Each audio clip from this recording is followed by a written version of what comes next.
Hey followers, this is your boy, movie maker Doug 55, and I'm also the author of Mose and the Great Escape, and From Green Flags to Blue Flags 2, The Amazing Comeback of an Autistic Spokesperson.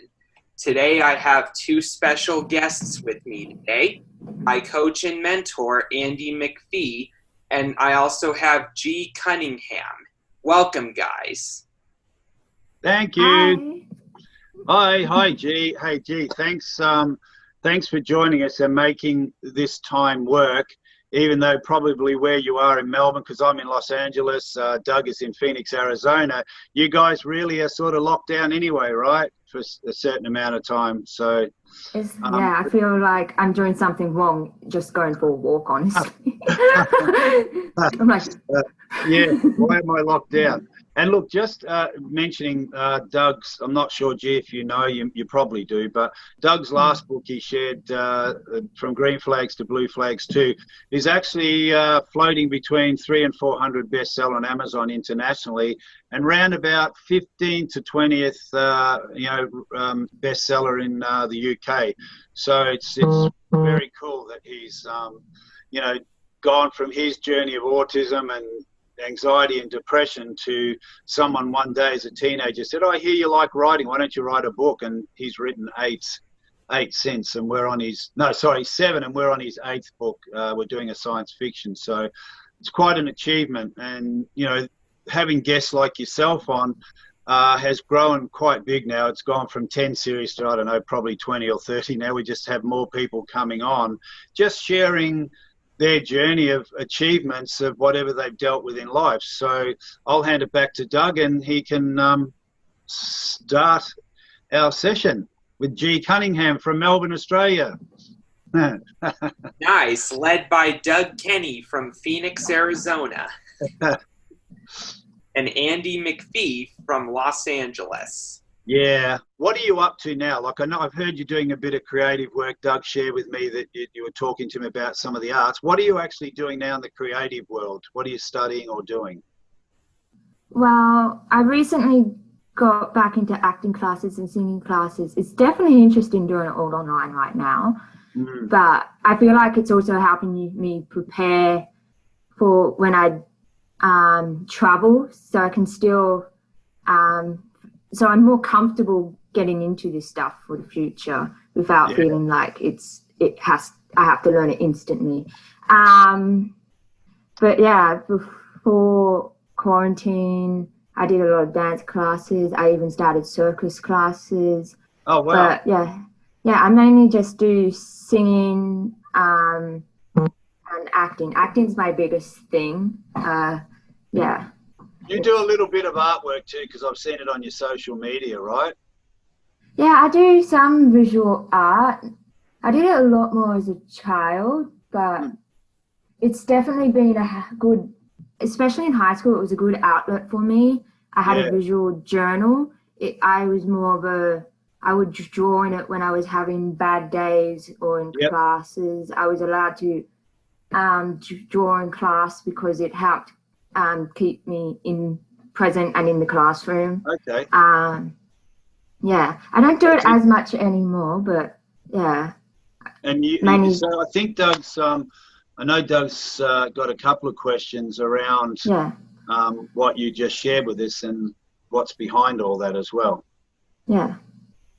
Yeah, so my next question after that is, for some listeners, it might sound easy to go into the arts, but it hasn't really been that easy for you, and why is that?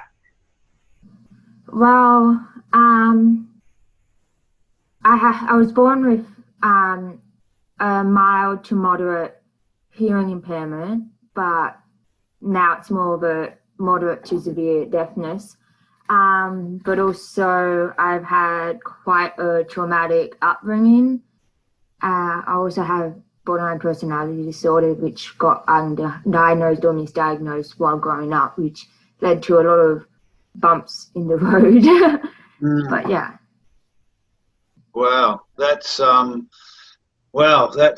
just sounds extremely stressful to someone who is not dealing with that. So to see you, like looking at you now, and I know you because I was fortunate enough to meet you in an acting class at TAFTA in Australia, and I was just really impressed with your tenacity to keep going. And I know you shared a few things with me back then, how difficult it was for you, like your anxiety and things would come up. But the thing is, G, you don't give up, and that's amazing. So can you share a little bit of what, how you kept in action to keep being in action, to do things that are positive for you rather than just living in what your body's doing? Now, I'll just give you one quick quote. It's such a beautiful quote.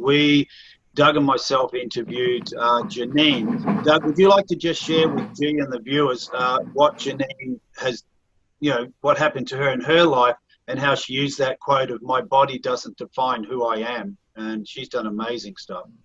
Yeah, the other day we interviewed Janine Shepherd.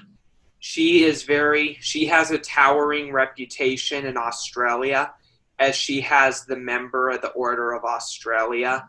And I really believe if she pursues her goal of getting a PhD, she'll probably get a higher rank in that eventually. But yeah, she had an injury while I think she said she was practicing for the Olympics. Yeah. Actually, no. Yeah, you're right. It wasn't an injury. It was a horrific accident, nearly killed her. She got run over by a truck while she was training for the Olympics, and she ended up a paraplegic. Keep going, Doug. So she decided soon after the doctor told her she wasn't going to walk again. An airplane flew over her, and she said, "Then I'm going to fly." She took that as the writing on the wall. That's beautiful. Yeah, what she said was, when the doctor told her that, and it was on the day, one of the days close to when she was leaving hospital, and she said she saw a plane fly over and said, "Well, if I can't walk, I'm going to fly." She ended up becoming a pilot. She got a pilot's license. She became a commercial pilot. Then she became an aerobatics pilot, and now she instructs aerobatics. She said, I said, "What, you mean you're doing planes flying upside down and all that?" She said, "Yeah, all that," strapped in with her plaster cast on, and she's written books. She's a TED talker, so she's amazing, right, Doug? Incredible lady. Very incredible. And she called me a friend afterwards. Yeah, and that's, it's the same thing with what you're dealing with. I mean, hers was intense, but yours is intense. Doug was intense, and it's how you're dealing with it, which I think is great, that you're not allowing your body, what's going on it, to define who you are and what you want to be. So how did you do that? How did you, I don't even know what the right word to use is, like, just how did you have the right choices to keep going where you are now, which is a really happy looking woman? You look extremely bright and glowing, and you're dealing with things a lot of people wouldn't know what it's like to deal with. Well, as for my deafness, some people think it's the end of the world, and some people think, I never, especially as a kid, I could never comprehend why it was so bad to be different. Like, I could still sing, and people said I could sing, but then other people really put me down saying I couldn't because I was deaf. I got bullied in school.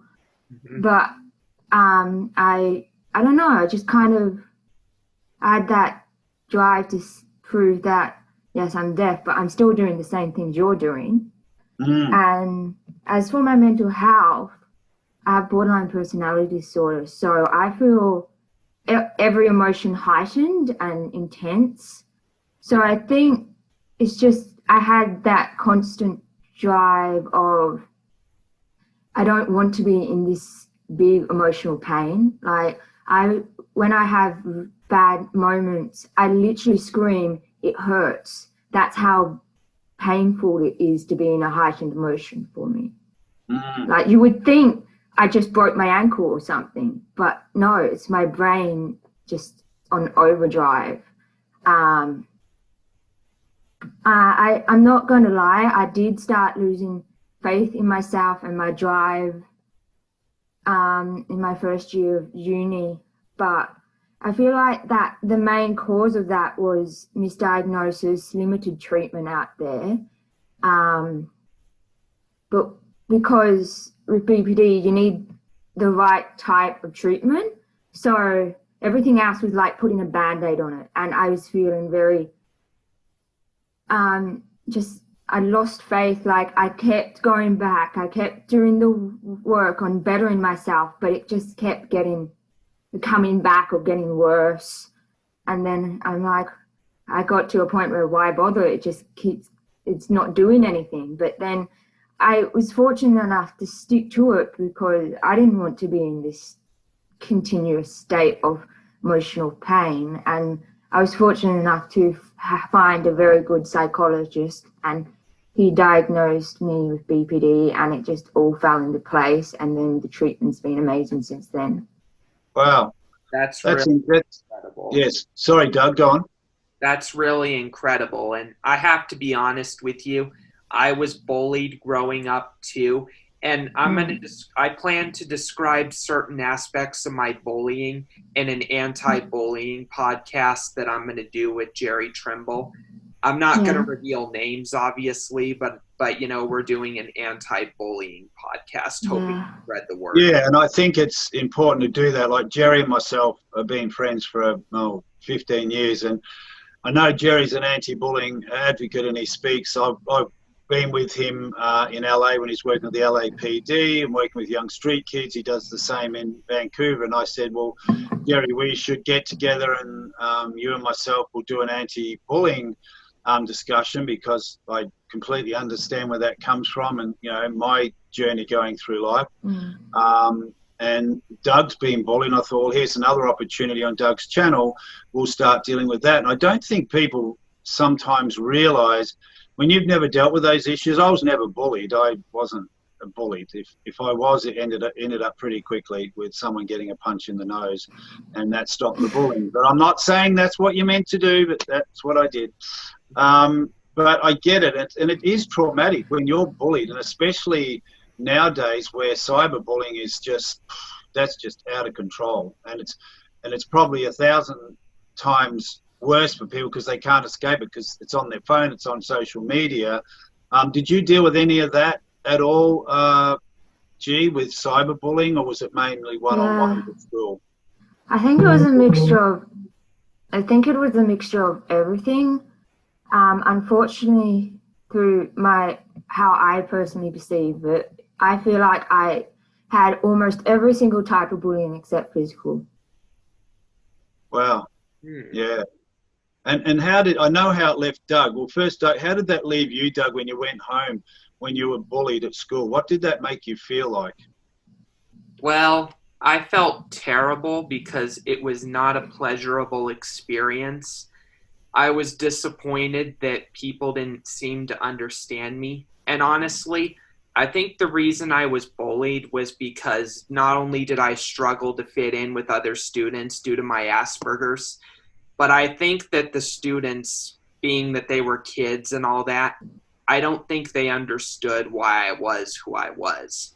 And honestly, I plan to say in the anti-bullying podcast that I plan to bring up a story that it stopped the bullying for the most part. But honestly, the bullying sort of stopped for the most part when I kind of gave a message to my classroom telling them about my Asperger's and how I wasn't in control of my actions. Do you have any questions for Gee about her, her bullying? Yeah. What was that like for you? Did people bully you because they didn't understand you like me? Or was it because they just didn't like you? Or what was the reason?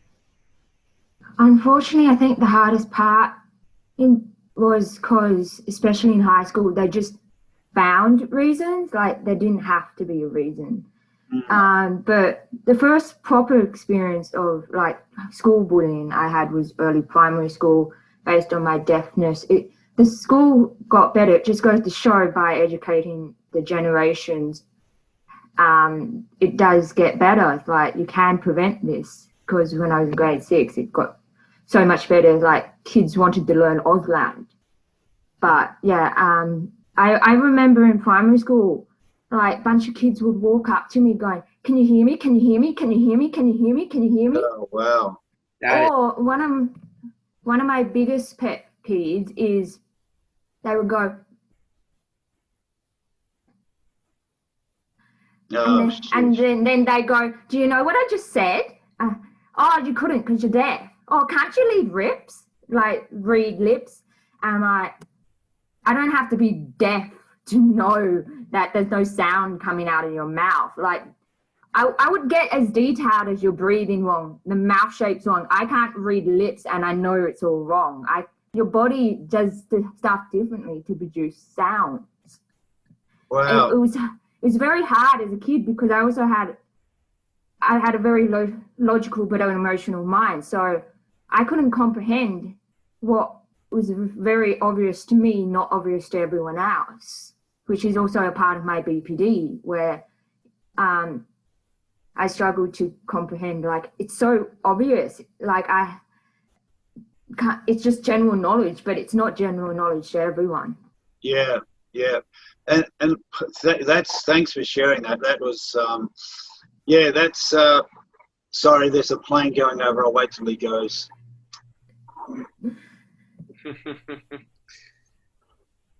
Yeah. That's an incredible story. That's all I got.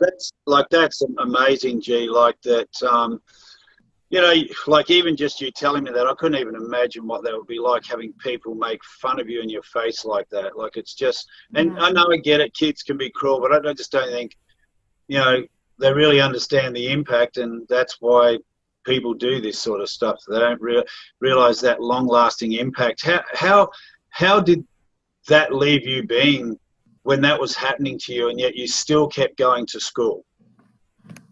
It was hard, especially in high school, but I think it helped because I had good relationships with teachers. There was a few friends that I had, like, on and off through primary school that were hearing or deaf. And because I went to a primary school that had a deaf facility in it, so I had support teachers and everything.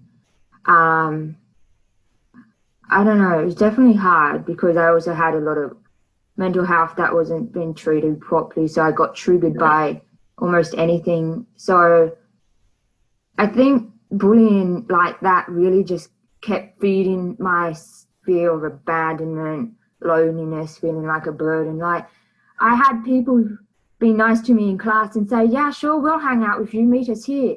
And then they're on the other side of the school hanging out with their group. Kind of thing.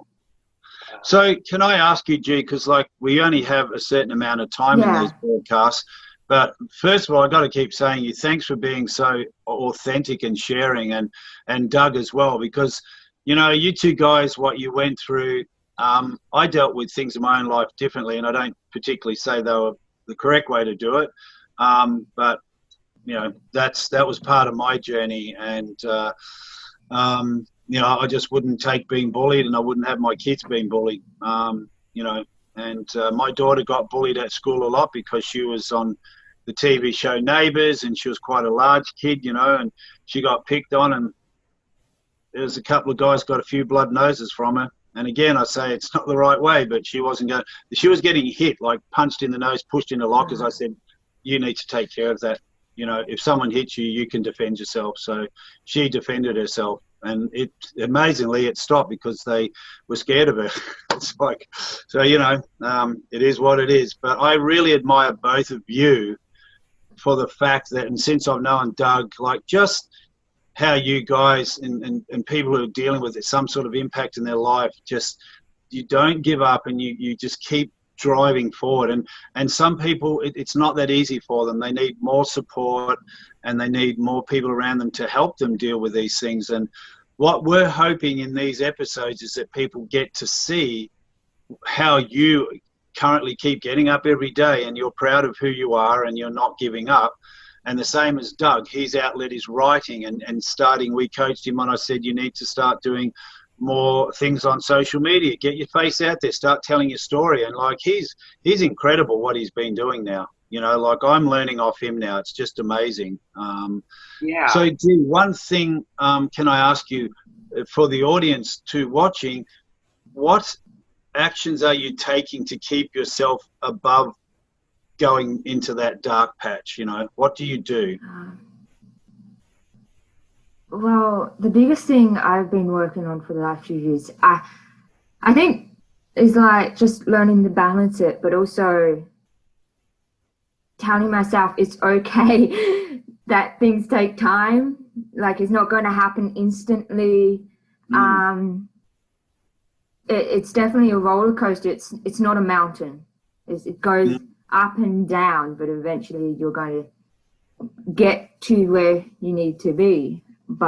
And I don't always notice the changes, but when I hear people saying such good things about how I've grown and how it was like 2 years ago and everything, I'm also like learning to accept those comments. Like, it's okay to hear that. But yeah, I'm doing dialectical behavior therapy, which is the best known treatment for BPD. And that goes into like mindfulness, check the facts, act opposite, body senses. It's like your body plays a big part on how you feel as well as your mind. But yeah, even just my acting, like, I want to do it professionally, but it's really helped me so much. Like, the stuff I've learned from acting, I'm also learning in DBT with all the mindfulness, and I'm like finding what works for me and everything, and it just helps so much. But yeah, I find I do a lot better when I keep in tune with my body, and I'm learning not to push my body now as well, because I also have endometriosis that I just recently found out, and it explains that why some days I might be able to do the splits, and then the next day it's like I'm never stretched in my life kind of thing. Right. Yeah. And then I would emotionally punish myself as if the dance teacher was shouting in my head kind of thing. But yeah, I feel like just I'm learning not to overload myself. So I'm learning to take time for me and continue to develop. And I've talked with like Andy, my agent, and a lot of people. It's like my mental health comes first. No matter how much I want to do it, if it gets in the way of my mental health, I'm learning to say no, because my mental health needs to come first, which it's hard, especially in an arts industry and just society. We're so used to pushing it in the corner and just driving forward. But then we end up falling without even realizing it that way.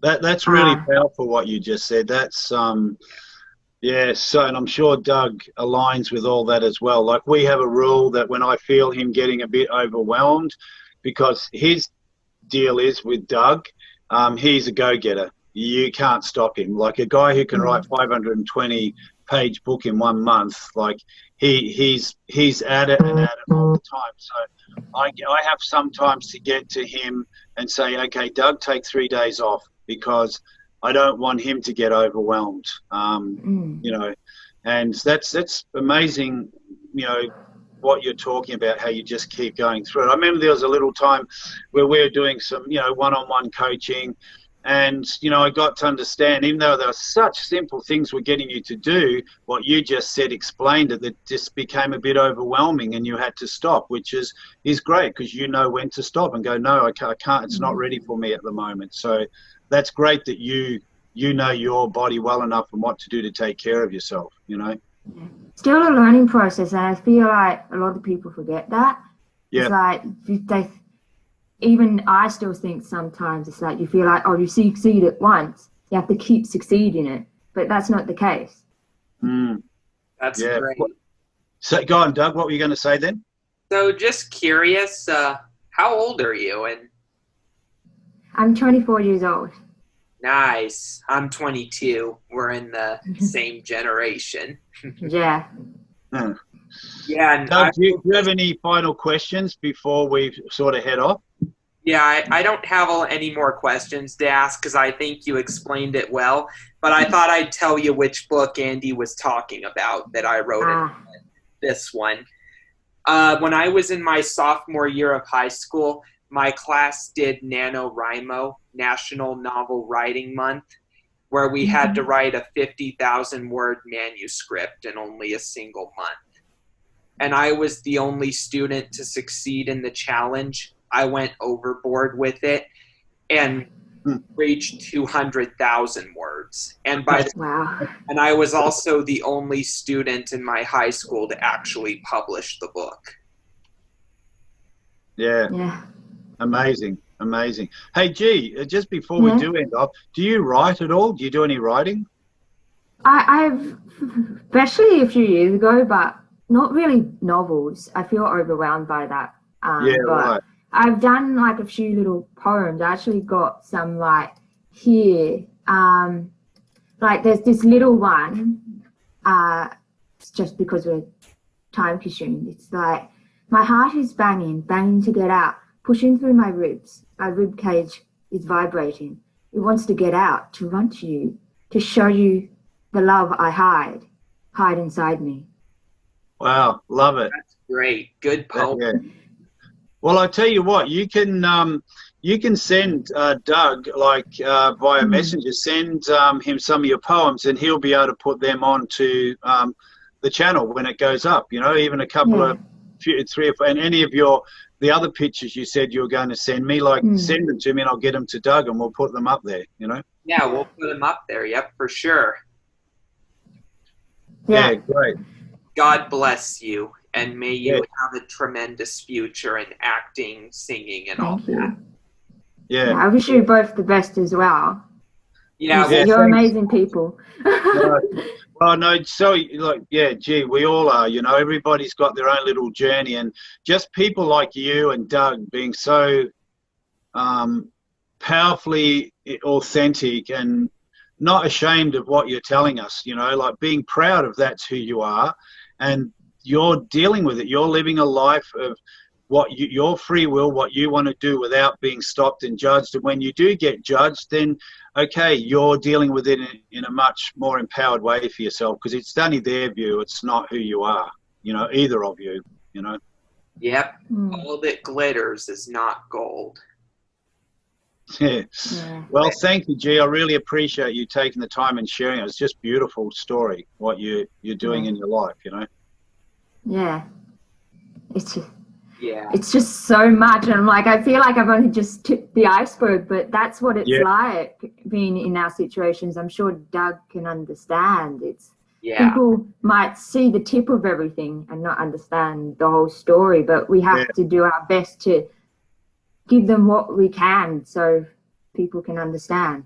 Yeah. Well, it's like that drawing that everyone's seen, that artwork where you've got the iceberg on the water, and underneath you've got this massive base of the iceberg. Yeah, you're right. We see the tip. We have no idea what's holding you up or what you're dealing with until you share it. And then even when you share it, I can only take in what you've shared. The experience that you're dealing with emotionally, I would have no idea what that's like, but I could imagine it would be intense for, you know, both of you and other people dealing with similar things, you know. Yeah. All right. Well, thank you. I appreciate both of you, you know. Yeah, for sure. And we'll keep in touch, G. We'll keep in touch. Of course. I think I'm also following you on Instagram, so we got like multiple platforms. Follow me on YouTube, Movie Maker Doug 55. I will do. For sure. Alrighty, I want to thank all of my friends for coming on board tonight. And whenever you guys have a chance, check out my latest screenplay, a 715-page long screenplay titled Ray Guns Akronos, War on Claudiusville, Part 1, The New Heroes. Woohoo! Can you guess how long it took me to write that one? How long? 3 months. Oh, wow. How long is it going to take us to watch the movie? I think the part 1 will need 3 parts. I think so. All righty. Well, thanks again, G. Appreciate you, and thanks for taking the time, and you too, Doug. Thank you. Have a splendid evening. All right, followers. If you enjoyed this interview, please follow me on YouTube at Movie Maker Doug 55. Please follow my coach and mentor, Andy McPhee, on Facebook, Instagram, and YouTube. And please follow Gee Cunningham on Facebook, Instagram, and YouTube as well. And we'll see you next time on Being Relentless and Unstoppable.